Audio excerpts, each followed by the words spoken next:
AITA for spending 10 years building a life my abusive family said I never would, and then inviting them to witness it. When I was 19, my family told me I was making the biggest mistake of my life. I was leaving home, leaving the city, leaving the expectations they had of me, which were low, and going to build something of my own. They said I was deluded. My father said I would come crawling back within a year. My mother said I was throwing away everything I had. My sister said I was selfish. I left anyway. 10 years later, I invited them to my home. I wanted them to see. I want to tell you what I was leaving before I tell you what I built, because understanding the starting point is the only way to understand why the ending matters. I grew up in a household where my potential was managed downward. Not through cruelty, necessarily. My parents did not shout or hit or threaten. They managed me through a specific and subtle kind of diminishment. The raised eyebrow at ambition, the gentle correction toward something safer and smaller, the constant low-level messaging that the world was a place that happened to other people, people who were different from us, and that the right response to life was to expect very little and be grateful for whatever you got. My sister was different from me in that she had absorbed this message and made her peace with it.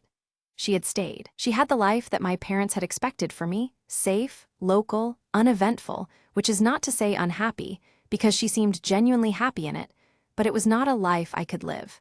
At 19, I told them I was leaving to pursue a career in a field they considered unrealistic. My father laughed. My mother cried.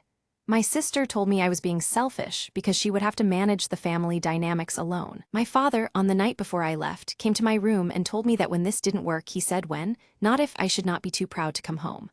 I left the next morning. For 10 years I worked.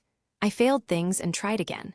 I built something that is mine, a career, a home, a partner I love and who loves me, a life that is larger and more honest and more mine than anything I was offered or imagined in that house.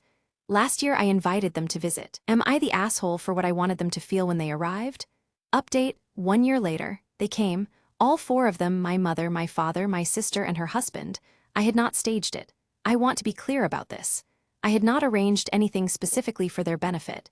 I invited them into my actual life. They stayed for a weekend. My father walked through my home on the first morning and did not say very much. On the second morning he came and found me in the kitchen before anyone else was up and sat at the table and said, "You did it." I said yes. He said, "I didn't think you could. I want you to know I know that." He was not crying, but there was something in his face that I had not seen before, not pride exactly, but the look of a person who has been wrong about something for a long time and knows it. My mother told my partner that I had always been determined. This is a revisionist history that my partner, who knows the full story, was gracious enough to receive without comment. My sister said she was proud of me. I believe she was, genuinely. She also said she was happy in her life. I believe that too. We are different people who made different choices, and both choices have led us somewhere real. I do not know if the weekend changed anything fundamental in my relationship with my family. I know it changed something in me. I had spent 10 years building partly out of love for the thing I was building and partly out of the energy of having been told I couldn't. I wanted them to see what that energy had produced. They saw it. My father said, "You did it. That was enough. That was more than enough. That was everything." NTA or ITA, was inviting them there to witness at the right thing, or was it about proving a point? Comment below.